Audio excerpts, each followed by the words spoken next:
Hey cousins, happy Thursday. Welcome to another episode of Respectfully, and today has been by popular demand. So it's about to get real messy over here, chat.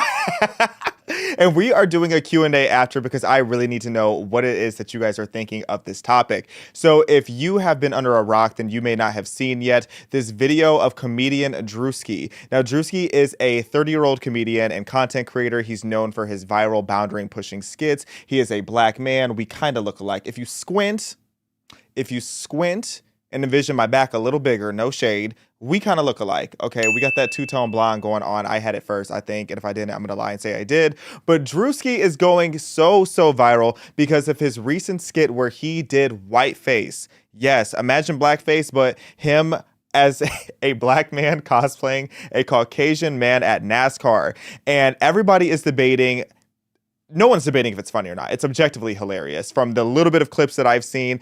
And I have not watched the full video intentionally because I want to watch it with you guys today. But everyone is debating, is it racist? And if the roles were reversed, then what would this look like? So we're getting into all of that today, plus a Q&A. Be sure to like, comment, share, subscribe, send in your super chats and your questions because I will be answering some of them after we are done with this Druski situation. And get ready for a messy episode. Welcome to Respectfully.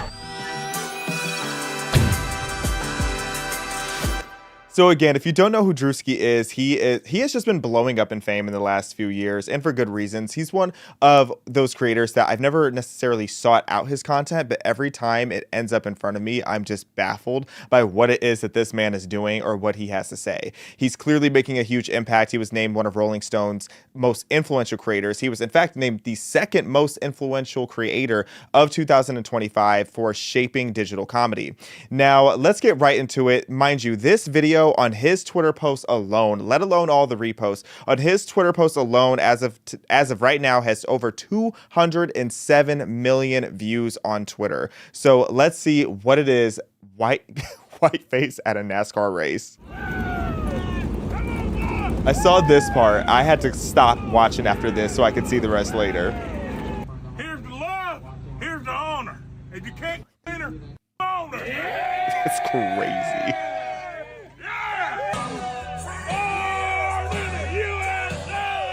This is my target audience.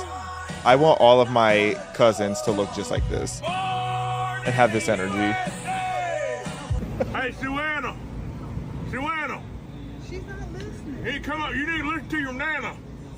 Go ahead, baby. 6 o'clock. All of these white people think that's a white man, mind you.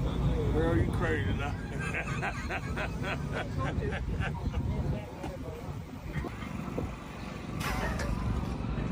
Oh!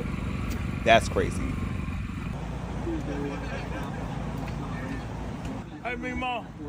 How you doing, baby? Wait, can we pause? Him spitting at that black man's feet is crazy.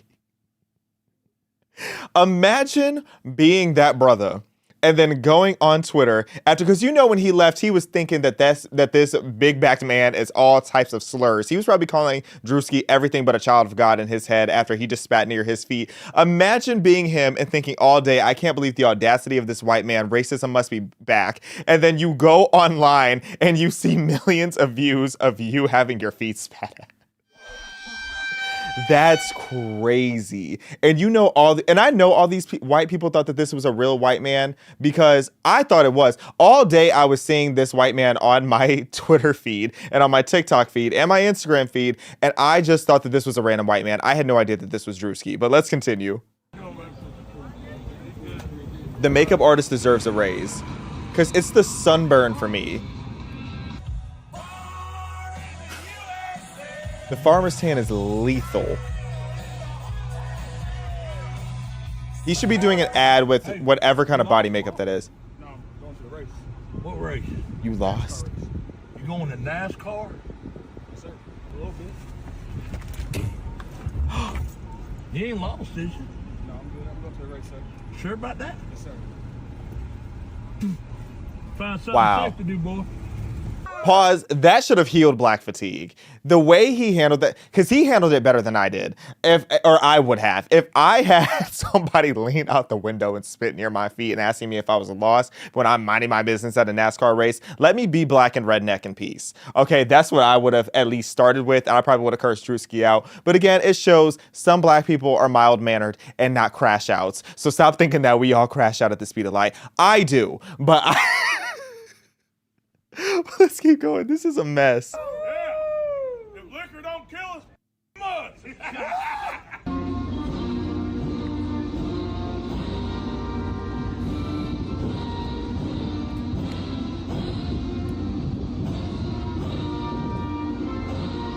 Dom Mysterio, if you know, you know. Yeah! Woo! Bring on the troops, baby! The tattoos are flying me. Dan Arthur. Dan Arthur. Oh, South Dakota. Yeah.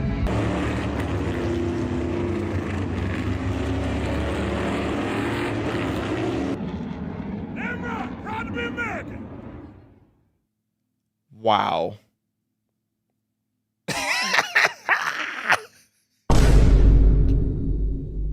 You know what? First of all, I guarantee you Druski became more patriotic after that, because it must be fun being a nice redneck Caucasian white man loving America for a day. I hope if anything sticks with him, it is going to be the patriotism, because he had posted the caption, that guy, it was like POV, that guy who just loves America so much. We all should. We all should enjoy the good old-fashioned American treasures such as redneck festivities and NASCAR. Now, this isn't his first time that he's done this. You know, before I really get into my full take on like how I feel about this, just so you know, in context, Druski is, again, known for these satirical skits. He's previously played a character named Preston, which was a white man that was more invited to the cookout, I guess you could say.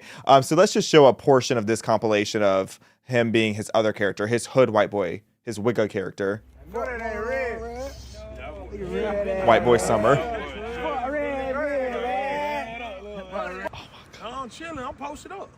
I'm posted up, bro. Y'all boy comes shot, man. I ain't on.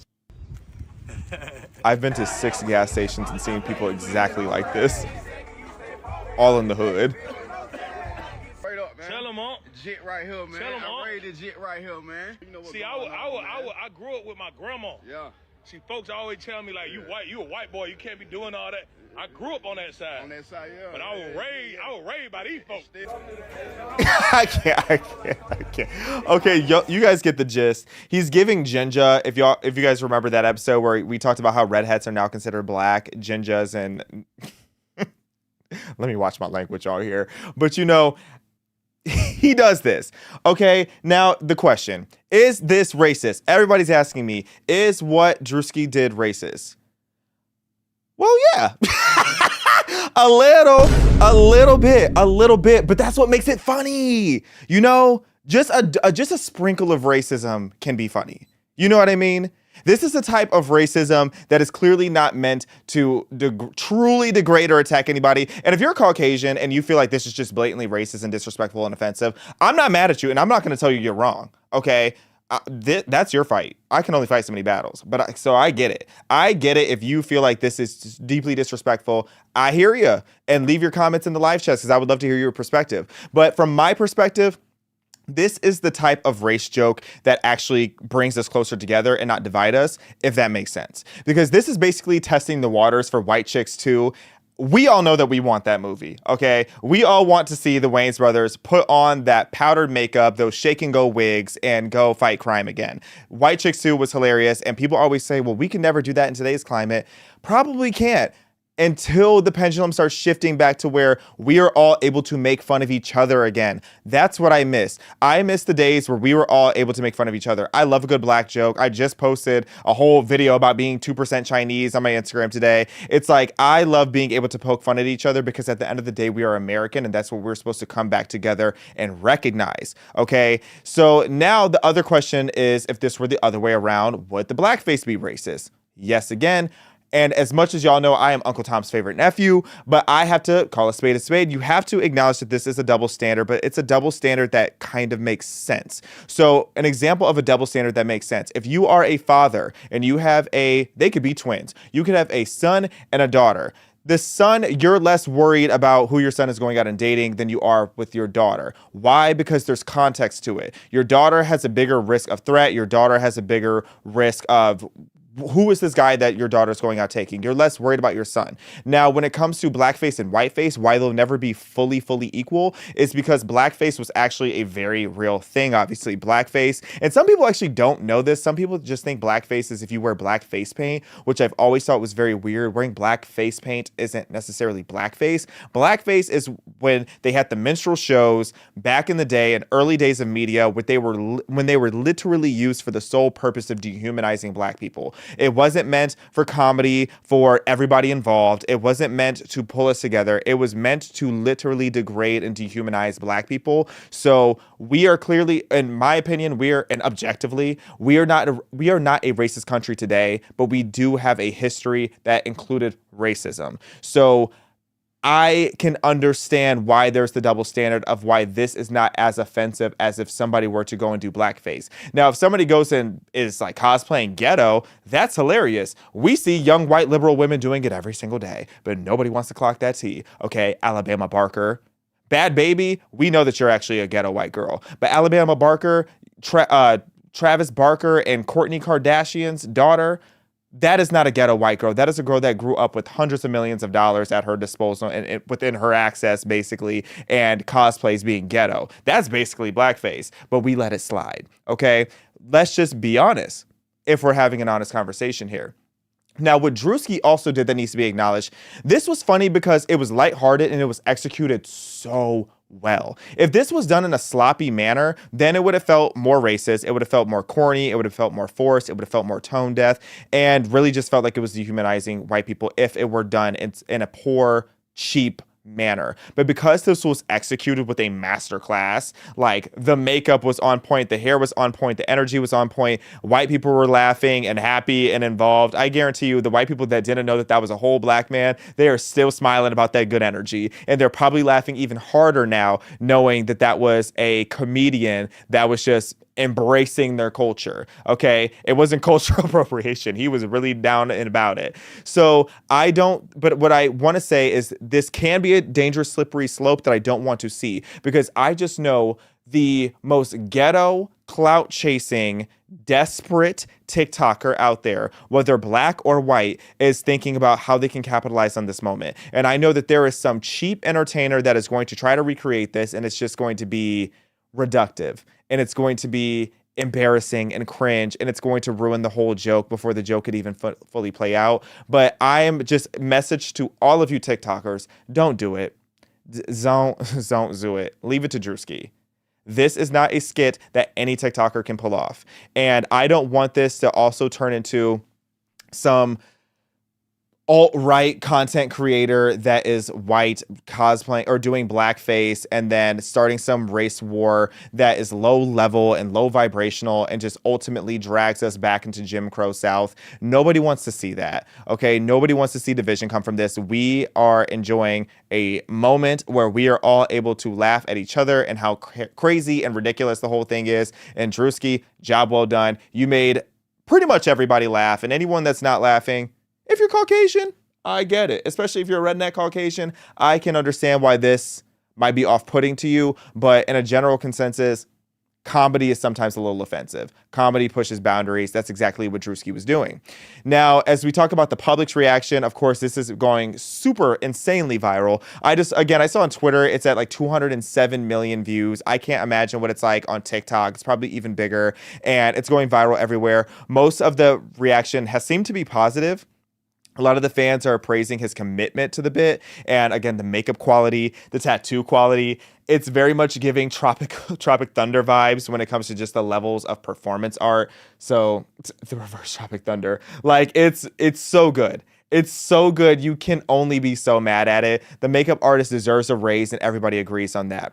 Now, some of the more negative reaction has to do with people calling it offensive and saying that this is reinforcing negative NASCAR stereotypes and portraying a racist character, which I understand. And if I were NASCAR, I would probably try to, distance a little bit away from that stereotype, unless it's working for them, unless that truly is just their full target audience. I think I went to a NASCAR event when I was a little kid, but I don't really remember what the vibe was like there. But, I'm sure it's a little controversial to have that stereotype and that stigma sitting there. But again, I understand the negative backlash. I'm not going to tell anyone that they're wrong. I think that this is a moment where like your opinion is really validated, or it's valid if you do feel like this is racist. But what do y'all think? I'm really curious what you guys think, and if I'm tripping or if this is actually just hilarious. And if you get what I'm saying about the blackface thing, because I will admit when there is a double standard. There is here, but it's a double standard that makes sense within the context of what has been and what will be, in the words of Kamala Harris.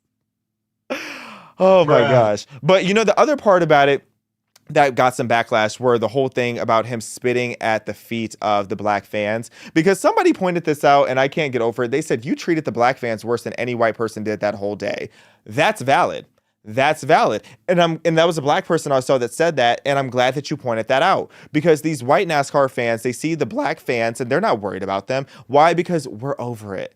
White rednecks are, for the most part, very much over the racial divide. They're happy to see black people there and enjoying the show and minding their business. So Druski, and I understand why he did it, because it just adds to the edgy comedy of it and it adds to the stereotype of the racist redneck patriot. But him spitting at the feet of these black people, I do hope after the skit, like after what was filmed, that he told them like this is a skit, because the last thing you want is for this black fan of NASCAR to now walk away and be like, oh, this big backed racist white man just leaned out of his pickup truck and spat at my feet right when I thought I was accepted in this community. That's not something that we want to do. We don't want to make black people feel like they're unwelcomed in the spaces that are clearly open and available to them. So that's the one thing that for me, I was kind of like, that's a lot. Spitting at not one, but two black people's feet, that's a lot. But like I said, by now the person's probably seen his face all over the internet and is laughing at this just like every single other person. And that's pretty much all I have to say about that. What do y'all think? Mr. Rodriguez, what are people saying in the comments about this? Yeah, let me flip one over to you right now just to give you an idea. We kind of have a mixed bag here. Some people certainly just saying it's funny. Some people saying actually it's rude. There's it's done with malicious intent. So let me flip one over to you right now. You guys really think it was malicious?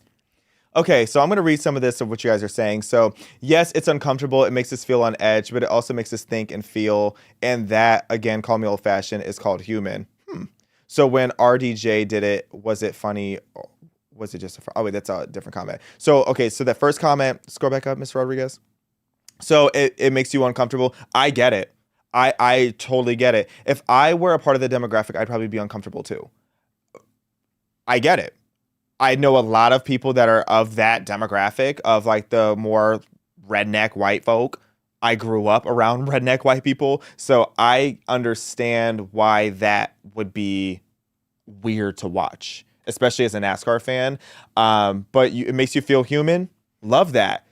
I love that. It makes you think. It makes you anything that makes you think, I'm happy about. It makes you think, how serious is this, or is this something that we can, chill and laugh at? Okay, scroll down. So when RDJ did it, was it funny or racist? Who was RDJ? Robert Downey Jr.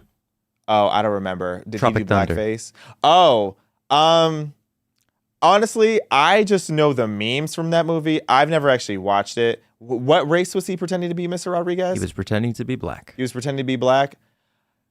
I mean, personally, I just care about things that are more relevant, but it depends. Like, what was his character? He was, I'm trying to remember exactly it's been so long since I've seen that movie, but he was acting like he's an actor in it who's disguised as another. There's a scene on that's so funny. It's meme worthy, where he says, I'm a dude disguised as another dude disguised as another dude. Something like that he says. He's a dude disguised as another dude. That's funny. He's a street method actor in the movie. What year did that movie come out? And they can hear you, right, Mr. Rodriguez? Yeah, they can hear me. Okay. What year did that come out? What year did that come out, Will? I think 2008. 2008. Back then I feel like things were probably a bit more relaxed. People cared less about race. I mean, then again, I don't know if I could say that because that's when Obama won. I don't know. I don't know. To me, I don't remember the movie plot at all. So I don't know if it was actual blackface or just pretending to be another race. But if you're acknowledging, your character is acknowledging why they're being another race, then it's like, okay, I get it. But I would have to watch it to give more context. So Jake Taman just commented what I butchered real quick. He said, "I'm a dude playing a dude disguised as another dude." That's crazy. No, that's funny. In the context of what that is sounding like, again, I would have to watch it to give a full opinion, but that does sound funny. Now, Captain Patriot Pants says no nuance needed. If blackface is derogatory, so is whiteface. Period.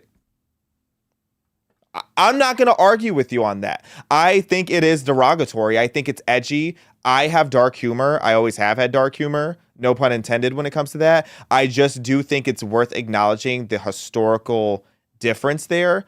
It does not make it necessarily okay, but I'm just saying why in the general scheme of things, there's just less weight to blackface, but it is a slippery slope. If you are going to, make this kind of joke, we can't be mad when the joke is made back. Okay, so any Druski fans that are laughing at this, if a similar joke is made, not full-blown menstrual cycle, or am I saying that right? Menstrual show? I said menstrual cycle. That's crazy. Menstrual shows, however you pronounce it. Oh my God! I'm sitting here talking about periods. Period. We gotta do this next time. I know, for real. However you say it, y'all know what I'm trying to say. I'm always saying things incorrectly on here. I have no shame. I'm Wendy Williams' son for real. But it's not the same as the blackface from back in the day. But if you feel that it is, I will not tell you your opinion is not valid here. There's a lot of times where I will tell you some of you are complaining about things that just are not valid. But if you find that offensive, I get it. The movie was about a movie, and the movie they were acting in, they made him wear blackface. It was a parody about Hollywood using blackface. Oh, then it makes sense. Okay, yeah. If you're mad about Tropic Thunder, sit down. Grab several seats. You probably need multiple because your back's probably big. Probably as wide as a house, complaining about race. Okay, so let's go into some of the Q&As from earlier today. I posted on my YouTube. If you are on Instagram or any other platform watching the show, please head over to my personal YouTube. You can click the link in my bio on Instagram or however is easiest. Go over to YouTube, respectfully Xavier, Xaviaer. We'd love to have you guys subscribe so that you guys are notified whenever we go live on this channel. We really want to start putting out more content, but I need y'all to be here for it. Scroll a little bit more up. Oh, that was nice. Best of luck. I appreciate you. So Cole, do you have any guest appearances lined up anytime soon? Guests on your show or going on other people's shows, maybe Piers Morgan. I'm waiting to go back on Piers Morgan, but they don't think I'm messy enough. That is actually ironic because I feel like I get told I'm messy all the time, but I guess I've been too polished on that show. As far as other guests, or Mr. Rodriguez, if you can go back up.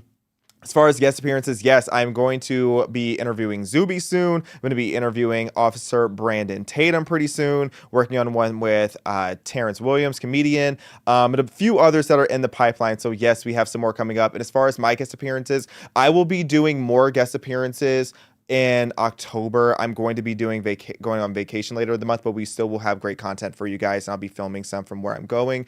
So I am cutting back a little bit on press hits right now. And a Brett Cooper collab, I would love that. I've never met Brett. We've spoken virtually before, but Brett is a very, very sweet, intelligent girl. I would love to collab with her eventually. Okay, we can scroll down. And Let's see, let me pick another one for you. There was one I really wanted you to read. Okay, Ms. Rodriguez has one for me. If you could have a vacation home anywhere, where would it be? A vacation home anywhere. Off the top of my head, probably somewhere Mediterranean. Y'all probably thought I was going to say Tel Aviv, which I might move there one day. You never know. I could see myself having a home in southern Italy. Either southern Italy or maybe Spain. I've never been to Spain, but I've always felt like I could definitely see myself in Spain, or like a little cottage moment in Prague. Most people can't even spell Prague. Have you seen the Dark Knight trilogy? I haven't. I'm so sorry. I am not, I appreciate superhero movies when I watch them. I usually root for the villain though, because I'm toxic like that. And thank you for bringing that stuff on the live screen. The Dark Knight Rises is like an anti-communist, pro-police movie where the villains try to, what does the rest of that say? I think it was literally cut off because there's nothing here. Yeah. Interesting. I have not seen the Dark Knight trilogy. I don't think I've seen any of the recent Batman movies. I am so sorry to disappoint you, but let me know if I really need to watch one. Ooh, this one right here. This one's right up your alley. Thoughts on Lana versus Ethel and Nikki's support for Lana? Oh, that was funny. I forgot the exact details of that, but I'm rooting for anybody Nicki Minaj votes for or is rooting for. If Nicki Minaj supported Lana Ray in that situation, I support Lana Del Rey. Lana Del Rey is so Republican coded too, and I love that about her. Thoughts on the Cardi B trial? I try not to think about Cardi B as much as possible. She's a bird. I thought it was really ghetto how she was. It was, yeah, there was some funny moments from it, but I have become a certified Cardi B, an anti-Cardi, I don't want to say hater, but I am very anti-Cardi B just because I'm anti the premise of her and the things that she's done to get to where she is in her career. Cardi B admittedly was drugging and robbing men for years in order to get her career to where it is today. And PragerU, before y'all freak out and think we're going to get a lawsuit, I have the video where she talks about it very explicitly. The movie Hustlers, if you've seen that movie, is largely pertaining to what she was doing back in that day from what I believe she even said. Yeah, I'm just anti-Cardi B. And then if you guys saw, she won her case for assault. Alleged assault on a security guard just to walk outside and throw a pen at the cameraman. And yes, the paparazzi guy was asking invasive questions, but you literally just got acquitted of this, and then you go outside the courtroom and throw it at, like, the cartoons can't even make up that type of skit. Like, she is so cartoonish to me. It was funny to watch, but it's like, if I were that camera person that she threw the pen at, I would have walked right into that courthouse and filed a lawsuit. Favorite Nicki Minaj song depends on my mood. I love that y'all know I'm a barb. We are barbs in this household. I don't play about Nicki. When it comes to my favorite Nicki song, that is such a stressful question for me. If I had to pick one off the top of my head, I'd probably say Favorite off the Pink Print album. But I would also argue that Red Ruby to Sleaze off of Pink Friday 2. Win Again if I'm feeling cocky. You would have to, like, I can't even pick a favorite Nicki album. I'm just such an enthusiast. So Mess Marriott says, I'd like you to do an interview with Matt Walsh or Dinesh D'Souza or Ben Shapiro. I would too. Matt Walsh and I have certainly had our differences, so it would be interesting to see how that discourse would unfold. Respect him. So I think it would be a respectful conversation, but we would definitely have our differences of opinion, and I think that would make great content. Ben Shapiro, literally my father, he's basically adopted me in my mind, so would love that too. That'd be a huge honor. And Dinesh D'Souza, actually one of my longtime supporters, actually. He started supporting me on Twitter some years ago, and I was really honored and privileged by that, or felt privileged by that. So yeah, that'd be cool. Nicole Nark, a super chat. Thank you for sending in your super chat, Nicole. Shout out to you. So, like, we're just doing anything now because it seems to be used as a haha in your face. Now that society has come full circle. Hashtag double standard fatigue. Oh, don't gag me like that, Nicole. She paid for that one too. She paid to gag me. Yikes, girl. Okay. Shout out to Nicole. Because this is why I say we're cousins. Everybody asks me, why do you call your audience your cousins? It's because we fight at this table. We fight at the dinner table, but we're all cousins at the end of the day. Nicole, you kind of gagged me. I don't know what to say. If it's just haha in your face, you think so? I would feel more similar. I would feel more inclined to feel that way if he didn't already do the Wigga skit where he was being like the ghetto white boy, like when he was doing that shtick. If he had not done that first before the redneck one, if he didn't test the waters with like the hood white boy one, I think it would have felt more like a haha in your face if he went straight for the redneck. I don't think that it's a full-blown haha in your face. I don't think that Druski is anti-white, and I don't necessarily get the vibe that he's woke. If he is, then I stand corrected. Again, I don't know that much of him as like an individual. I know a lot of TikTokers and content creators are secretly pretty conservative or just anti-woke, but I don't know. I see what you're saying, though, and I'm not going to tell you you're wrong. I'm not going to tell you you're wrong. And I think that's all we have time for, right, Mr. Rodriguez? All right. Well, thank you for sending in your super chats and for joining the discussion today. You guys know the vibes. Be sure to click the link in the description to go to PragerU.com and make a tax-deductible donation so we can keep the lights on in here. Go over to PragerU.com and send in a donation, please, so that we can keep education free. We're doing incredible things, getting education in schools. We have the New York Times even press because we are now having teachers in various states take a civics test. If you can't pass a basic civics test, you should not be a teacher. So support PragerU if you can, and support this channel by liking, commenting, sharing, and subscribing, and I will be back soon. Thank you for tuning in.